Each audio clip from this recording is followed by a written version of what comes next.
and welcome to the Sisters for Fitness Wellness Show. I'm Stephanie Gaines-Bryant. We're talking pregnancy today. Our guest today is Alexandra Desiato, and I hope I got that right. And she's the author of the book, Whole Mama Yoga. Welcome. Thank you so much. It's great to be here. So what made you decide to write a book dealing with the different stages of pregnancy, not only pregnancy, but how yoga can be beneficial during that time in a woman's life? Yeah, thank you. That's a great question. So I'm a mom, of course, and I'm a yoga instructor. And a few years ago, I co-founded an organization that is the same title as the book, Whole Mama Yoga. And the purpose of the organization is to bring together yoga instructors who teach all phases of yoga to all phases of motherhood. So we have prenatal instructors, postpartum instructors, baby and me instructors, family yoga instructors. And what should women know about yoga if they decide to do this during a pregnancy? What are the things you should look for in finding a yoga class? Because it's not good to just take a general yoga class. You need to look for something that specifically deals with pregnancy. You know, maybe there are some wonderful prenatal yoga classes out there. And if you're pregnant and there's a prenatal class in your community, check it out. But if there's not a prenatal class in your community, it's just fine for a pregnant person to go to a regular yoga class. There's a lot of fear around pregnancy. There's this idea that we could move our bodies in ways that might harm them. And frankly, that's just really not true. There's very little that you could do that would be harmful to you or your baby. And so I think the two biggest pieces are move your body and move your body in ways that are comfortable. So if something doesn't feel good, don't do it, and don't stress too much about it. So there are, of course, different stages of pregnancy. So let's go through, starting with the beginning, maybe the first, second trimester. What are some of the things you should know about doing yoga and practicing at that particular stage in the pregnancy? Well, the neat thing about yoga, both the physical poses and the other tools of yoga, like breath work and meditation, is that all of these aspects of yoga can be helpful for all the different phases of pregnancy. So in your first trimester, sometimes pregnant folks report feeling more exhausted, and they also report feeling a little nauseous. So yoga can help. And one of the ways that yoga can help is if you are feeling extremely exhausted during your pregnancy, then restorative yoga poses might feel really great and really helpful. If you are feeling really nauseous in that first trimester, there are some really great pressure points you can explore, and even some shapes and poses that might make you feel a little more grounded and a little less nauseous. There are also some sweet breathing practices that might be helpful. In the second trimester of pregnancy, most people feel pretty good. There's that burst of energy that's really nice and helpful. So people in the second trimester can take advantage of that energy by moving more. Of course, in the second trimester, our bellies also get a little bigger. And so the physical practice of yoga might need to be modified a bit. If you're pregnant in your second trimester and practicing yoga, you might take your feet a little wider apart. You might not want to put your head below your heart because of heartburn. It may not feel so good. So you might skip poses like downward facing dog, or do them at the wall where you can keep your head parallel to your heart. In the third trimester, sometimes we feel tired again as we get bigger. It also is often hard to breathe. We're carrying around more weight. We're carrying around double our blood volume. And so there are some really fantastic breath practices that can be helpful for getting a big breath. And there are some really great breath and chanting practices that can be useful for preparing for labor and birth. What made you decide to write the book, and how did you set it up to address each area? Yeah, that's a great question.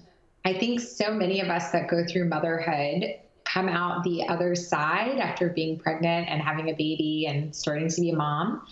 And we have a strong desire to help those who are starting on that path or beginning that journey, because it's such a transformative thing. Motherhood is really the hugest transformation in a mom's life. So once I became a mom, I was already a yoga teacher, and I knew that I wanted to find a way to connect my yoga practice to my experience of motherhood. So I really started to investigate the tools of yoga as a way to process the motherhood experience. So we tend to think of yoga as the poses, as the movements, and it is that, but there's so much more to yoga that can be really helpful for motherhood. The breath practices, meditation, mantra, chanting. Also the philosophical premises of yoga, the philosophical tenets of yoga can be really, really useful as we move through the experience of motherhood. So as I started to see those things be helpful in my own life, I knew that they could be helpful to other moms, other women, other families. And so that's where the idea for the book came from. And the book really goes through all the stages and phases of motherhood. So our first couple of chapters start with preconception and the idea of like yoga as a tool for the fertility journey. Then we have several chapters devoted to prenatal yoga, of course, where we talk about not just poses and offer sequences, but we also talk about the breath practices, these really sweet meditations and mantras that can be useful. We have a chapter on labor and delivery and how yoga can be a really great tool for that wild experience. And then we have some chapters related to being postpartum. I'll pause there and also say that I think sometimes people expect that as yoga teachers and people that embrace that yogic life, that we have some agenda about how birth needs to go. And that is just not the case at all. All birth is birth. And our book talks about recovery from a natural birth and recovery from a birth that needs to be a little more medicalized for the safety of mom and baby. And so we talk about both of those areas and how yoga can be a tool for recovery from both of them. And then after the postpartum section, we have a parenthood section. Yeah. Now, you wrote this book in coordination with a partner. Tell us about the partner and her contribution to the book. Definitely. Lauren Sachs and I founded the organization Whole Mama Yoga 7 years ago when we both had 1-year-olds. She had an older child as well. And we started, again, teaching prenatal and postpartum classes. We started teaching other people how to teach those classes. And then we formed a collective of teachers who could all teach classes like that. We co-wrote this book together. This is her first book, and this is my third book. And as we wrote together, we really bounced ideas off of each other. Her expertise, sometimes filled the gaps of my expertise and vice versa. And co-writing together is so much fun. I always say that it doubles the fun and halves the work, which is so great. So that's really where this came from and how we co-wrote together. So let's talk about, first of all, I have 4 kids, so I've been through 3 pregnancies. I had a twin pregnancy along with the other 2 pregnancies. And each pregnancy is very, very different. You may feel tired during one pregnancy, or I was more tired during that last pregnancy, maybe because I had 3 small children, but I was exhausted all the time. And where the first one, I had all the energy in the world. I could have done 5 yoga classes a day, but I didn't know about prenatal yoga or breathing. And I know especially the breathing would have been very helpful during those times. So I'm saying that to say I want to go a little bit forward into the whole postpartum thing, because I know after some of the pregnancies I had postpartum depression, other pregnancies I didn't. And it would have been great to have a resource like yours during that time. So let's talk about that. It's something a lot of women go through and we just don't talk about it. Definitely. One of the things that we like to say about postpartum mental health, postpartum depression and anxiety is that I think that people think of this as a light switch. It's either on or it's off. You either have it or you don't. And it's actually a little different than that. It's, I think, healthier to think of it as a spectrum. Birth and labor and pregnancy and motherhood are transformative, not just emotionally and spiritually and psychically, but they're also transformative physically. Your body changes, your hormones change. You're not getting sleep on the other side of pregnancy. There's big changes happening here. And we know that, yet I think we expect to just be fine. So when I think of postpartum mental health, postpartum depression and anxiety, I like to think of it as a spectrum. Everyone is on the spectrum. Some people are on it at like a level 1 or 2, where breathing and a good night's of sleep and some yoga might be all that they need to feel a lot more balanced. And some people are on it at level 10, where they may need to be on medication or work with a counselor or have a lot more support to combat that postpartum mental health challenges. So I think it's useful to think of it as a spectrum. When you think of it that way, you can start to recognize that yoga isn't the solution, but it's a solution. It's one of the tools that can be helpful during those early hazy days of motherhood. And we're not advocating for like rolling out your yoga mat and doing a 1-hour practice when you're newly postpartum. I think the entire first year that I was postpartum, my yoga mat just sat in a corner collecting dust. Really, what we're advocating for is thinking about how yoga is a tool. So you don't need to do a whole hour-long yoga practice, but when your baby is taking a nap, can you do like a little session of seated chair yoga? Can you lie in your bed and do some restorative yoga? Can you put your phone down, focus on your breath, and arrive at something a little more present? And if you do those things, how does that help? How does that make you feel more grounded, more present, more able to deal with the stressors of motherhood? So that's how we think about the way yoga can help in the postpartum phase. You mentioned chanting as well. What type of chanting would be involved in a practice?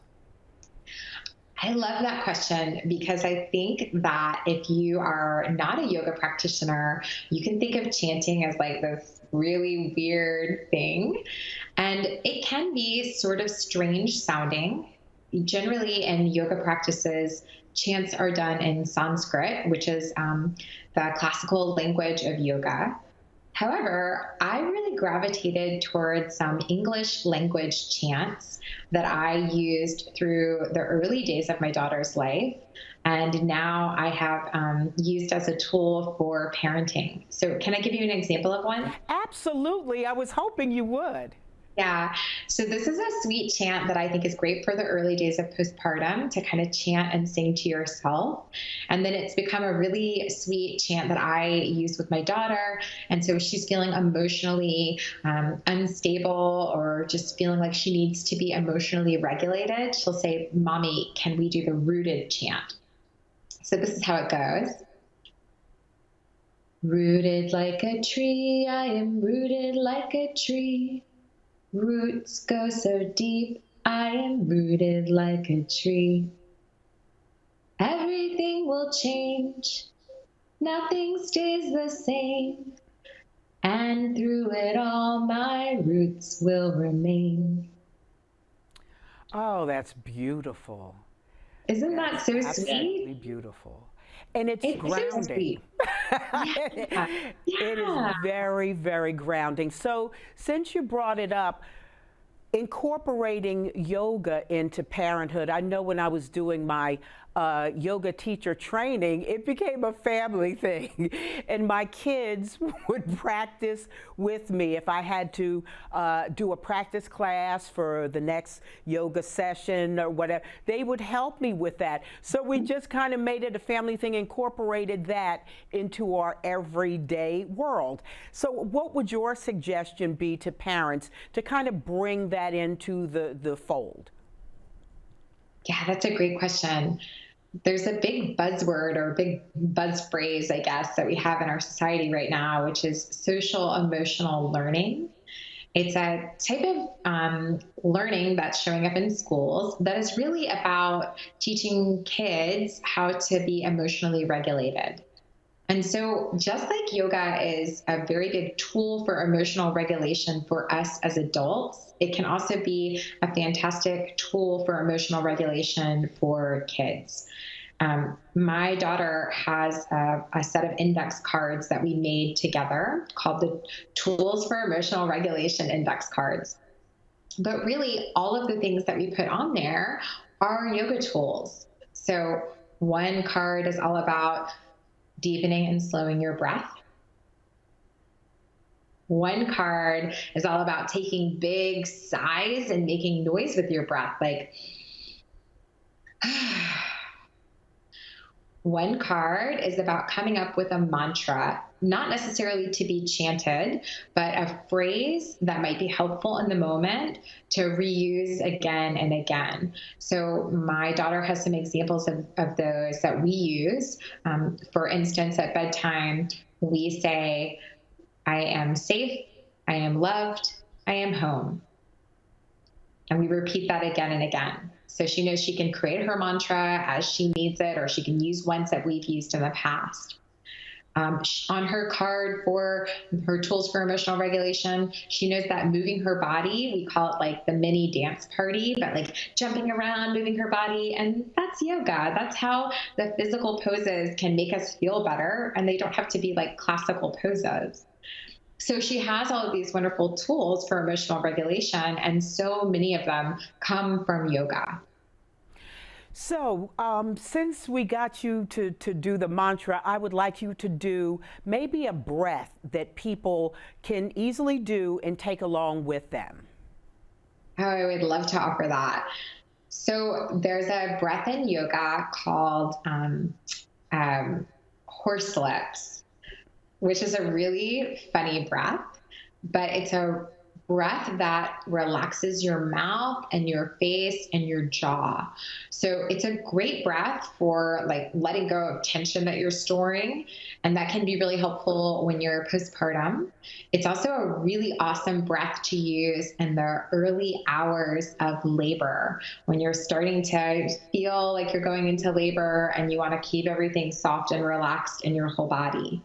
So it's a classical yoga breath. It's called horse lips. You take a deep breath in.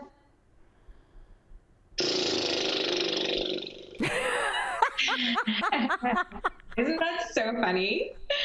And kids love it too, of course, because it's so funny. My daughter loves that breath, you know. Can you give us another? Yeah. The other one that's a nice classic yoga breath is called lion's breath, or simhasana in Sanskrit. And this breath is also one that's great for adults, great for kids. It's a variation of a sigh. So it involves inhaling, and then as you exhale, you make a kind of a loud breath out, like a ha sound, and you stick your tongue out. So again, it's pretty funny. Here's what you do.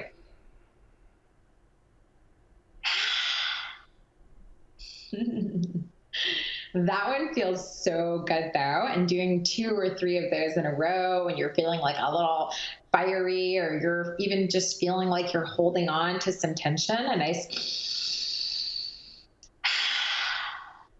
is a great way of letting go. I absolutely love breath work, and it's something that you can take with you wherever you go. I always tell students in my class, I give them breaths to do, and this is something, if you're tense at work, you can go in the bathroom and do this breath, and you'll come out and you'll feel like a different person. You mentioned earlier in our discussion that you deal with people, or you give advice to people who are trying to become pregnant to help with fertility. Tell us about that part of the book.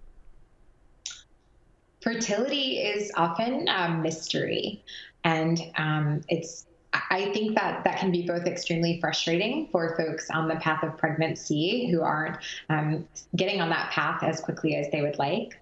But I think it also imbues the experience of motherhood and conception with a lot of magic, because even though there's a lot of medical understanding of fertility, there's also a lot of confusion about it, and often fertility concerns are not easily diagnosed.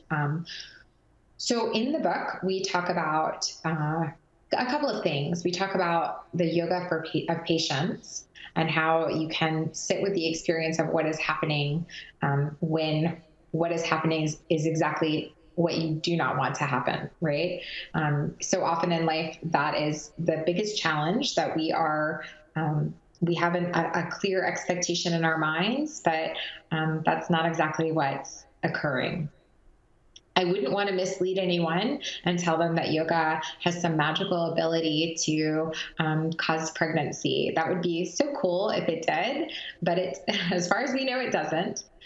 But what yoga can do is it can relieve stress. And we know that there's great research that shows that the practice of yoga can help people get more present, turn on the parasympathetic nervous system, help them lower the amount of stress in their bodies. And so that's how we like to think of yoga, as a helpful tool for the fertility experience. Yoga can't help you get pregnant, but it can help you perhaps be more ready to get pregnant. It can help you be more in your body, and it can help you feel less stressed. Indeed. So, how often should a woman, if she's going through a pregnancy, how often should she practice? Should it be a daily thing? Is it 2 or 3 times a week, or is it 5 minutes each session, 30 minutes, an hour? What are your recommendations for how much yoga should be done during the stages of pregnancy? What a great question. Don't you feel, having been pregnant 3 times, don't you feel that so often when you're pregnant, everyone has advice for you? Oh, indeed. It's like everybody has an opinion of what you should be doing. Yes, yes, indeed. Yes. So I think I'll answer your question thinking about it from that perspective. And one of the things we say about movement during pregnancy and movement during postpartum is that you should move how you want to move as often as you want to move. And if that means that you feel like you'd like to do yoga every day during your pregnancy or even postpartum, great, do it. If that means that you drag yourself to a yoga class once a week because you can finally move if you just get there, great. We talk about the postpartum period. The American College of Obstetricians and Gynecologists basically says you can move as soon as you want in a way that feels good to your body, and that there is some research that suggests the earlier you move, the more your body might begin to heal. That said, if you don't want to move for the first 6 months of being postpartum, don't. Listen to your body. So that's really our recommendation, is to listen to your body. And if you want to move, move. And if you want to get in your body and roll around on your yoga mat or do some more challenging version of yoga, fantastic. And if you don't, fantastic. I still think, even if you don't do any of the physical practice, that again, those other aspects of yoga, like breath work, like mindfulness, like meditation, like chanting, all of those things are helpful tools. Now, I want to go back to something we talked a little bit about at the very beginning. I was always taught that if you are pregnant, you should go to a yoga class for pregnant women. You're saying that it's okay to go to any class, but aren't there precautions such as no belly down poses, certain twists? What is your view of that, the precautions that you should take as far as postures that may work and may not work for you? Yeah, that's a great question. My standing recommendation is generally like heated yoga classes are probably not the best place for pregnant people, because we know that heat in the early months of pregnancy can be harmful in really large doses and really high amounts. And so probably it's okay to go to a heated class, but I wouldn't, and I would suggest to other people that they talk to their doctors before they choose to go to a heated class. In terms of the actual physical poses, the obvious things that you stated, like if your belly is starting to protrude, you're not going to be comfortable lying on it, and you're going to know that, and lying on it is going to be uncomfortable for you long before it would be harmful for your growing baby. So some of the precautions we have around pregnancy are really obvious. Like, yeah, don't lie on your belly when it doesn't feel good, and you'll know when it doesn't feel good, and you won't lie on your belly anymore. There's been a longstanding concern about twists, but there's no research to support that. Your growing baby is tucked deep in your pelvis in the early weeks and months of pregnancy, and so twisting at that point isn't going to affect a little growing baby in your pelvis. And then as your baby and your uterus extend outside of your pelvis, your baby is very well protected by your uterus, and so twisting is not going to cause any problems as you get a little bigger. You are going to be able to stop twisting so big because you've got a big belly in the way, a big baby in the way. So your twisting is going to be limited. The other things that I like to encourage people to think about is if you're balancing during pregnancy, you might step toward a wall, even if you don't use it, so that you have a place to put a hand, simply because your balance changes a lot through pregnancy because your blood volume is changing so rapidly. And so having the ability to balance near a wall is really useful. Lying on your back after maybe 20 weeks can sometimes make pregnant folks feel a little dizzy or lightheaded. And so we say if you're going to take a pose like Shavasana or a lying down pose, you could use a bolster and some blocks or even a blanket and some blocks to lift yourself up on a little angle so that you're kind of on a ramp. So your head is above your heart. But again, those are just, extra precautions. I do think it would be fine for a pregnant person to go to a regular yoga class, and probably reading a little book like ours, like Whole Mama Yoga, would give them the tools that they needed to stay comfortable in a regular yoga class. We've got a whole section that kind of walks through those ideas that I just discussed. Sounds good. So it's available everywhere at this point? It is. You can get it at your local independent bookstore or Amazon. Sounds good. So glad that you could make it this morning. You're located in North Carolina and we're here in Maryland, so Skype is wonderful. I'm glad we were able to connect. We've been talking to Alexandra Desiato, and the book is Whole Mama Yoga. I wish I had this book available when I was pregnant with my 4 kids. Best of luck with the book. So great to talk to you today. I got a lot of information out of what you said. So I guess that's for whoever's having my grandkids in the future. Thank you so much. It was great to be here. You've been watching the Sisters for Fitness Wellness Show. I'm Stephanie Gaines-Bryant. Have a great day.